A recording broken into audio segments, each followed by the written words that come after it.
आदरणीय शिक्षकगण, आप सभी को मेरा नमस्कार। मेरा नाम किरण अधिकारी, मैं कक्षा 10वीं की छात्रा।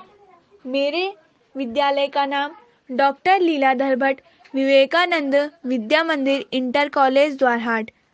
मैं आज इस सत्र में हमारे प्रेरणा स्रोत मोहनदास करमचंद गांधी जी पर एक कहानी सुनाना चाहूंगी।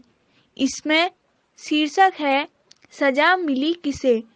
मोहन के पिताजी का नाम करमचंद उत्तम चंद गांधी था।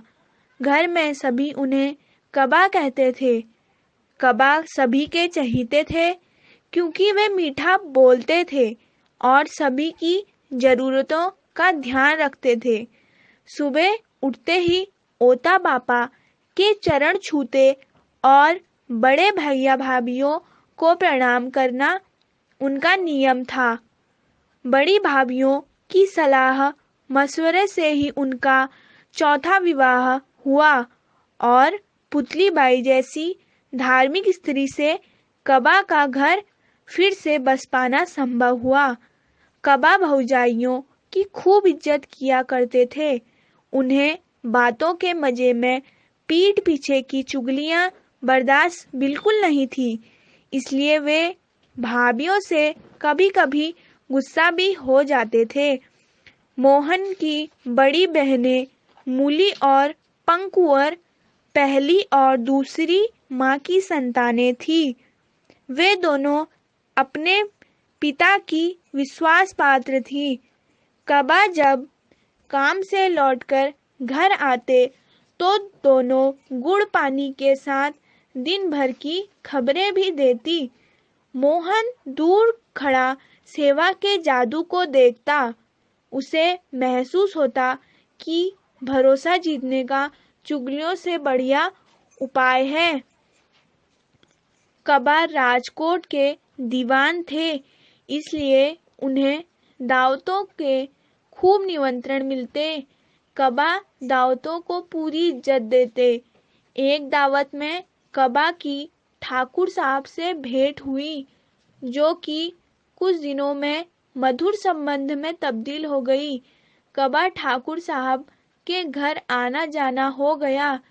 कबा ठाकुर साहब और उनकी बेटी अक्षर शाम को कबा को खाने पर बुलाने लगे। दावतों के दौर में ब्रिटिश सरकार के राजनीतिक प्रतिनिधि नायब साहब ने भी एक बार अपने 50वें जन्मदिन पर सभी बड़े ओहदे वालों को न्योता दिया, केवल ठाकुर साहब को छोड़ दिया।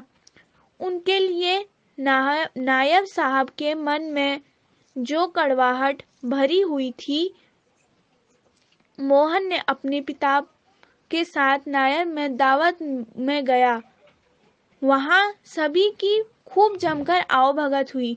आगे पीछे दाएं बाएं चाकर ही चाकर खाने पीने की सभी चीजें बारी बारी आती रही। नायब साहब हंसी ठुट्टे महफिल में गूंजते रहे। वे कुछ जो बोलते सब उनकी हाँ में हाँ मिला देते। मद की मस्ती में नायब साहब ने ठाकुर साहब को खूब गाली गलौज की। कबा ने रोकना चाहा तो नायब साहब को और जोश चढ़ गया। गाली गलौज का रूप बद से बहुत ही बदतर हो गया। कबा ने नायब साहब के इस रवैये पर बहुत ही आपत्ति जताई। नायब साहब का गुस्सा घूमकर कबा पर जम गया। उन्होंने भरी महफिल में कबा से माफी मांगने के लिए दबाव बनाया, लेकिन कबा ने झुकने से बिल्कुल साफ मना कर दिया। अपनी शासनिक ताकत का इस्तेमाल करते हुए नायब साहब ने कबा को तुरंत गिरफ्तार कर हवालात भिजवा दिया। कुछ घंटों में कबा पर तो कोई असर न पड़ा, लेकिन नायब साहब की हर तरफ थू थू हुई। जितने समय कबा हवालात में रहे, उतने समय नायब साहब बहुत ही बेचैन रहे। अपनी बेचैनगी और अनाचार से खुद परेशान होकर उन्होंने कबा को छोड़ने का हुक्म दे ही दिया। कौवा लौटकर घर तो आए, परिवार के लोगों के बीच बैठे भी। तब मोहन ने न जाने किस सोच में डूबा था। शुरू में उसने नायब साहब पर बहुत गुस्सा आया था, पर बाद में वो तो पता नहीं अचानक कहाँ गायब हो गया। उसे पता चला कि नायब साहब तो पछतावे की बड़ी जेल से छूटे हैं। इस घटना की किस्सा गोई करते कौवा ने भौजाइयों से कहा, आखिरकार नायब साहब को पछताकर मुझे छोड़ना ही पड़ा। अन्याय के आगे मैं नहीं झुक सकता, चाहे मुझे सजा मिले। मोहन ने पिताजी की गोद में बैठते हुए पूछा, बाबू, सजा मिली किसे?